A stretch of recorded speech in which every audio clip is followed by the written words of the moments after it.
अस्सलाम वालेकुम। अच्छा जी, जो आज का हमारा टॉपिक है वो है डिजॉर्ज सिंड्रोम। बेसिकली आज जो हम स्टार्ट कर रहे हैं वो है इम्यूनोलॉजिकल डिसऑर्डर्स। इसमें जो सबसे पहले इंपॉर्टेंट डिसऑर्डर है इसका नाम है डिजॉर्ज सिंड्रोम। इसका एक सेकंड नेम भी है जिसको हम कहते हैं थायमिक अप्रेजिया। ठीक है, आपने याद रखना। अच्छा जी, अब इसमें होता क्या है? सबसे पहले आपने बात याद रखनी है, ये है ऑटोसोमल डोमिनेंट। ये डिसऑर्डर ऑटोसोमल डोमिनेंट है। इसमें होता क्या है, इसमें जो हमारा क्रोमोसोम नंबर 22 होता है ना, 22q11, उसमें माइक्रो डिलीशंस हो जाती है। ये क्रोमोसोम में एबनॉर्मेलिटी होती है, जिसकी वजह से हमें क्या हो जाता है, डी जॉर्ज सिंड्रोम्स या थायमिक अप्रेजिया हो जाता है। अच्छा जी, ठीक है। अब इसमें म्यूटेशंस हो गई है, इसकी एब्सेंट हो गया ये हमारा क्रोमोसोम, इसकी वजह से हमें होगा क्या? सबसे पहले आपने याद रखना है, इसमें जो दो मेजर डिफेक्ट्स है ना, वो एक थाइमस और दूसरा पैराथायरॉयड हार्मोन्स। ये नहीं प्रॉपर वर्क करेंगे, ये नहीं बनेंगे। जो थाइमस की एपिथेलियम है ना, बेसिकली इसमें होता है क्या है, जो हमारा थर्ड और फोर्थ फेरेंजियल पाउच होता है ना, ये हमारा थाइमस के अंदर थाइमिक एपिथेलियम बना। ठीक है, अब देखिए मेरी बात सुने। जब हमारा ये बना ही नहीं है क्रोमोसोम 22q11, इसमें डिलीशंस हो गई है, थाइमस हमारा सही तरह मैच्योर हुआ नहीं है, थर्ड और फोर्थ फेरेंजियल पाउच में इशू है। इसकी वजह से ऑब्वियसली सी बात है, हमारे ये जो थाइमिक एपिथेलियम है वो भी सही तरह नहीं वर्क कर सके। अच्छा जी, अब थाइमस का काम होता क्या है, थाइमिक एपिथेलियम का काम होता है क्या, थाइमस का काम क्या होता है, पहले तो आपको वो पता होना चाहिए ना। हमारी बॉडी में कुछ ना इम्यून सेल्स होते हैं जो हमारे डिफेंस के लिए काम करते हैं। बेसिकली उसमें सबसे पहले आ जाते हैं टी सेल्स। ये बनते कहाँ से है, ये बोन मैरो से बनते हैं। ठीक है, इसका काम ये होता है कि इसने किसी भी वायरस और एंटीजेंस के खिलाफ, का वो बैक्टीरिया हो, का वो फंजाई हो, इसने उसके खिलाफ जाके लड़ना होता है। ठीक है, अब देखिए, इसने प्रोड्यूस तो होना है, बनना कहाँ से है, बोन मैरो से। और इसने जो मेच्योर होना ना, वो होना होता है थाइमस। अब थाइमस की एपिथेलियम तो बनी नहीं है, थाइमिक एपिथेलियम बनी नहीं है, जो बनती है थर्ड और फोर्थ फेरेंजियल पाउच से। थर्ड और फोर्थ फेरेंजियल पाउच में इशू है, थाइमिक एपिथेलियम बनी नहीं है, तो फिर टी सेल्स मैच्योर होंगे वहां पे जाके? नहीं, बिल्कुल भी नहीं, टी सेल्स मैच्योर इसमें नहीं होंगे। Cells not mature. इस डिजीज में जो हमारे टी सेल्स है ना, वो मैच्योर नहीं होंगे। अब इसके सिम्टम्स की तरफ चले जाएं, इसके अगर टी सेल्स मैच्योर नहीं होंगे तो फिर हमें क्या होगा?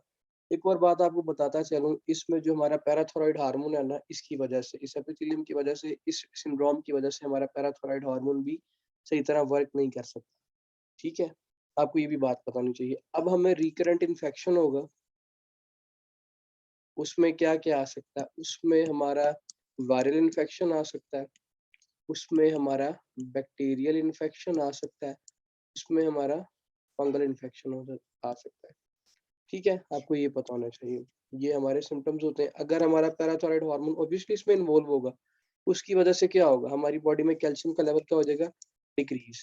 क्योंकि कैल्शियम को कौन रेगुलेट करता है, हमारा क्या, ये पैराथायरॉयड हार्मोन की डेफिशिएंसी है, तो ऑब्वियसली सी बात है, हमारा कैल्शियम भी डेफिसिट होगा बॉडी में। ठीक है, कैल्शियम की इसमें डेफिशिएंसी हो जाएगी, और इसमें क्या होगा, इसके साथ साथ हम देखेंगे पेशेंट को टेटनी है। ठीक है, पेशेंट का जो फास्फोरस का लेवल है ना, वो बड़ा होगा। अब आपको पता है कि हमारा जो ये है पैराथायरॉयड हार्मोन है, ये डिस्टल कन्वोल्यूटेड ट्यूब्यूल्स पे एक्ट करता है। वहां पे एक्ट करके इसने क्या काम करना होता है, इसने कैल्शियम की रीअब्जॉर्प्शन करवानी होती थी और फास्फोरस को एक्सक्रीट करवाना होता था। सॉरी, बेसिकली ये हमारा प्रॉक्सिमल कन्वोल्यूटेड ट्यूब्यूल में इसका ये काम होता है। ठीक है, इसने फास्फोरस की एक्सक्रीशन करवानी होती है और कैल्शियम की रीअब्जॉर्प्शन बॉडी के अंदर करवानी होती है। अब देखें, हमारा कैल्शियम तो रीअब्सॉर्ब हो नहीं रहा, पैराथायरॉयड हार्मोन्स वर्क सही कर नहीं रहा, तो जो हमारा फास्फोरस था उसने बाहर, बॉडी से बाहर जाना होता है अगेंस्ट द कैल्शियम। अब हमारा फास्फोरस भी बाहर नहीं जाएगा, इसकी वजह से हमारा कैल्शियम का लेवल है वो डिक्रीज कर देगा, जो फास्फोरस का लेवल है वो हमारा इंक्रीज कर देगा बॉडी में, जिसकी वजह से पेशेंट को टेटनी हो जाएगी। ठीक है, low calciums and uncontrol contraction of muscles. ठीक है, इसको हम क्या कहते हैं, इसको हम टेटनी बोलते हैं। आपने इसके ये फीचर्स याद रखने हैं। ठीक है। अब इसके फर्दर डिफेक्ट्स वगैरह फर्दर जो इसमें इशू हो सकते हैं इस डिजॉर्ज सिंड्रोम में क्रोमोसोम 22q11 की माइक्रो डिलीशंस की वजह से मैं आपको वो बता दूं। आपने इसके सबसे पहले न्यूमोनिक्स याद रखने हैं, जो है कैच 22। अब ये कैच 22 है क्या, आपको ये पता होना चाहिए। सी से क्या होगा आपको बताता हूँ। सी से कार्डियक एब्नॉर्मलिटीज हो सकती है उसमें, ठीक है। उसमें बेबी को वीएसटी भी हो सकता है, राइट वेंट्रिकुलर हाइपरट्रॉफी भी हो सकती है, एएसटी भी हो सकता है, कुछ भी हो सकता है बेबी को, ठीक है। ए से क्या होगा, उसका एब्नॉर्मल, उसका एब्नॉर्मल फेस होगा। ई से उसका क्या होगा, थाइमिक हाइपोप्लेजिया होगा, ठीक है, आपको बताना चाहिए। सी से क्या होगा, उसके क्लेफ्ट पैलेट होगा, क्लेफ्ट पैलेट, ठीक है। ये कुछ इंपॉर्टेंट चीजें थी जो पता होनी चाहिए। और एच से जो रह गया इसको हम कहते हैं जी हाइपो अल्सीमिया, क्योंकि पैराथायरॉयड हार्मोन उसका फुली डेवलप नहीं है। क्यों? क्योंकि जो क्रोमोसोम 22q11 है वो उसका पैराथायरॉयड हार्मोन को मैच्योर करता है। अब पैराथायरॉयड हार्मोन तो मैच्योर है नहीं है, तो अपना फंक्शन ऑपरेट नहीं कर सके, ठीक है। ये कुछ इंपॉर्टेंट बातें थी जो मैंने आपको बता दी हैं। इसमें टी सेल्स की डेफिशिएंसी हमारी बॉडी में होगी, रिकरेंट वायरल इन्फेक्शन होगा, फंगल इन्फेक्शन होगा, तो मैंने आपको सारी बातें बता दी। इसके सारे मैंने आप इसको कॉज भी मैंने आपकी बता इसको कॉज भी मैंने आपको बता दी, इसके सिम्टम्स भी मैंने सारे बता दिए। अब इसकी हम डायग्नोसिस की बात करते हैं, हमने इसको डायग्नोज कैसे करना है। अगर तो ड्यूरिंग फिटल लाइफ आपने इसको डायग्नोज करना है ना, हमने इसको ड्यूरिंग फिटल लाइफ डायग्नोज करना है, तो हम अल्ट्रासाउंड करेंगे 16 वीक पे, ठीक है। उस पे हमें क्या नजर आएगा, क्या पता चलेगा, उसमें जो इसकी कार्डिक डिफेक्ट्स हैं वो पता चल सकती हैं हमें, और इसका क्लेफ्ट पैलेट बेबी को होगा वो नजर आ जाएगा हमें अल्ट्रासाउंड पे, हमें ये पता चलता है, ठीक है। अब अगर हम सेकंड पे बात करें, वो है एक्सरे। एक्सरे पे जो हमारा थाइमिक शेडो होगा ना, वो एब्सेंट होगा, आपने याद रखना है इसको, ठीक है। ये एमसीक्यूज आ जाता है। और इसकी जो डायग्नोस्टिक और मेन टेस्ट होना है वो है फ्लोरेसेंट इन साइटू हाइब्रिडाइजेशन, जिसको हम फिश बी बोलते हैं। ये इसका डायग्नोस्टिक टेस्ट है। इसमें हमें प्रॉपर पता चल जाता है कि बेबी को डिजॉर्ज सिंड्रोम है या इसको क्या इशू है। आफ्टर द बर्थ, अगर बर्थ हमें देखना हो बेबी को, उसका कैल्शियम का लेवल डिक्रीज होगा, फॉस्फोरस का लेवल इंक्रीज होगा बॉडी में, ठीक है। और इसके अलावा उसको और क्या हो सकता है, जो उसका पैराथायरॉयड हार्मोन का लेवल है वो उसका क्या होगा, उसका पैराथायरॉयड हार्मोन का लेवल डिक्रीज होगा बॉडी में। और उसके हम कुछ इम्यून फंक्शन टेस्ट करवाएंगे, जिससे हमें पता चल जाएगा कि इसको डिजॉर्ज सिंड्रोम है, ठीक है। अब एक और बात, जब उसका कार्डिक डिफेक्ट है ना, कार्डिक डिफेक्ट इन्वॉल्व है, फॉर एग्जांपल उसको वेंट्रिकल सेप्टल डिफेक्ट है, ठीक है, उसकी वजह से उसको कुछ हमें उसकी अबनॉर्मल हार्ट साउंड सुनाई देंगी। ये फर्दर इन्वेस्टिगेशन है, मतलब मरमर सुनाई देंगे, जिसको आप कह लें इजीली। उसमें हमारा जो मोस्ट कॉमनली मरमर सुनाई देगा वो होगा होलो सिस्टोलिक मरमर, पैन सिस्टोलिक मरमर। वो बेसिकली वो माइटल रिगर्जिटेशन की वजह से सुना जाता है, इसीलिए इसको हम होलो सिस्टोलिक मरमर और पैन सिस्टोलिक मरमर कहते हैं। ये हम सारी चीजें कार्डिक उसमें देखेंगे, कार्डिक डिफेक्ट्स में देखेंगे। बस ये आपको मैंने थोड़ा सा एक पॉइंट मेन था वो बताना था, मैंने बता दिया आपको। अच्छा, अब इसके हम चले जाएं ट्रीटमेंट की तरफ। इसका ट्रीटमेंट हमने कैसे करना है। इसके ट्रीटमेंट में ना, हमने इसको सबसे पहले इसका जो फर्स्ट लाइन ट्रीटमेंट है ना, फर्स्ट लाइन तो नहीं खैर हम इसको कह सकते हैं, आप इसमें बोन मैरो ट्रांसप्लांट कर सकते हैं, ठीक है। फिर उसके बाद हम इसमें इंट्रावेनस इम्यूनोग्लोबुलिन दे सकते हैं। ये हम क्यों देंगे, क्योंकि बेबी के अंदर टी सेल्स सही वर्क नहीं कर रहे और इन्फेक्शन बार बार हो रहा है, इसीलिए हम उसको इंट्रावेनस इम्यूनोग्लोबुलिन प्रेफर करेंगे, ठीक है। फिर इसके बाद हम लास्ट फेज का थाइमस ट्रांसप्लांट कर देंगे, ठीक है। ये आपने कुछ इंपॉर्टेंट बातें थी जो आपने याद रखनी है इसके अंदर।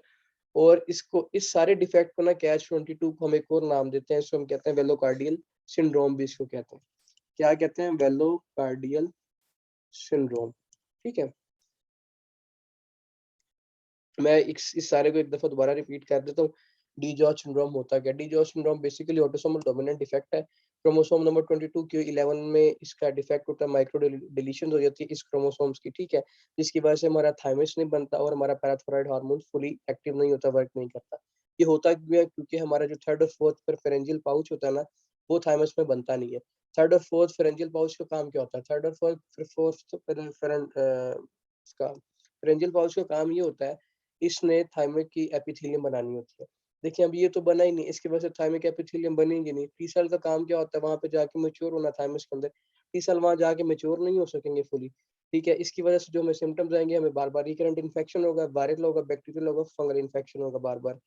ठीक है, इसकी वजह से हमें टेटनिंग भी हो जाएगी, आपने ये बात याद रखनी है, ठीक है? कैल्शियम का लेवल बॉडी में कम होगा, फास्फोरस का लेवल बॉडी में इंक्रीज़ होगा, ठीक है? तो टेटनिंग में क्या होता है, अनकंट्रोल्ड कॉन्ट्रैक्शंस होती है due to the low level of the calcium in body, ठीक है? कैच 22 इसके निमोनिक्स है, इसको याद करने का तरीका, इसमें जो मेन निमोनिक्स है, सी से कार्डियक अब्नॉर्मैलिटीज़ देखेंगे हम बेबी के अंदर, ए से उसका एब्नॉर्मल फेस होगा, पी से उसका थाइमिक हाइपोप्लेजिया हो जाएगा, ठीक है? सी से उसका ये क्लेफ्ट पैलेट डिफेक्ट होगा और एच से उसको हाइपोकैल्सीमिया होगा। ठीक है, ये मैंने आपको बात बता दी। कार्डियक डिफेक्ट डिफेक्ट में बेसिकली अगर तो उसको वीएसटी होगा ना, वेंट्रिकल सेप्टल डिफेक्ट जिसको बोलते हैं, इसमें हम एक मरमर सुनेंगे, साउंड सुनेंगे जब हम कार्डियक एग्जामिनेशन वगैरह करेंगे, तो उसमें हम जो मरमर सुनेंगे वो पैन सिस्टोलिक मरमर होगा और होलो सिस्टोलिक मरमर होगा, ठीक है? इसके डायग्नोसिस की तरफ चले जाएँ, इसमें सबसे पहले अल्ट्रासाउंड करेंगे ड्यूरिंग फीटल लाइफ 16 वीक पे अपने अपने इसको क्योर करने के लिए। इसमें हमें कार्डियक डिफेक्ट मिलेंगे, वो वीएसटी हो सकता है, एएसटी हो सकता है और उसके बाद टेट्रोलॉजी ऑफ फैलॉट हो सकता है, जिसको बोलते हैं, ठीक है? उसके बाद उसमें क्लेफ्ट पैलेट होने के बेबी के अंदर चांसेस है। एक्स-रे पे हम थाइमिक शैडो देखेंगे जो एब्सेंट होगा, हमें ये नज़र नहीं आएगा, एक्स-रे एक्स-रे पे थाइमिक शैडो एब्सेंट होगा, ठीक है? फिर इसके बाद इसका जो डायग्नोस्टिक टेस्ट है उसका नाम है फ्लोरेसेंट इन साइटो हाइब्रिडाइजेशन। इस पे हम जब इसका ये टेस्ट करेंगे तो हमें पता चल जाएगा इसको डी-जॉर्ज सिंड्रोम है या थायमिक हाइपोप्लेजिया आप कह लें। इसके और देखेंगे हम इसके वो इलेक्ट्रोलाइट चेक करेंगे, कैल्शियम, फास्फोरस, उस पैराथायरॉइड हार्मोन्स का लेवल चेक करेंगे, वो कम होगा और इसके साथ लेवल ज़्यादा किसका होगा बॉडी में? फास्फोरस का लेवल इंक्रीज़ होगा और इम्यून फंक्शन टेस्ट इसमें करेंगे, वो भी अब नॉर्मल आएँगे, वो भी उनका लेवल भी डिक्रीज़ होगा जिसकी वजह से बार-बार हमें इन्फेक्शन हो रहा है। इसका ट्रीटमेंट है सबसे पहले हम देखेंगे इसका ट्रीटमेंट में बोन मैरो ट्रांसप्लांट कर सकते हैं। इंट्रावेनस इम्यूनोग्लोबुलिन देंगे उसको, क्यों देंगे? क्योंकि उसको बार-बार इन्फेक्शन हो रही है और एट द एंड हम उसका थायमस ट्रांसप्लांट कर देंगे। अच्छा जब इसमें एमसीक्यूज़ कैसे आता है? एमसीक्यूज़ इसमें आ सकता है कि child come with the recurrent infection after the 48 hours of birth. ठीक है, आपने एक और बात याद रखनी है, 48 घंटे के बाद इसके सिम्पटम्स अपीयर होते हैं। A child come with recurrent infections after 48 hours of birth also have the right ventricular hypertrophy, overriding of aorta in ECG. Also have the hypocalcemia on the X-ray. Thymus shadow will be the absent. ये main point है और वो पूछेंगे what is the most appropriate condition they have, तो आपने उसको कहना है इसको डी जॉर्ज सिंड्रोम। ये आज का हमारा छोटा सा टॉपिक।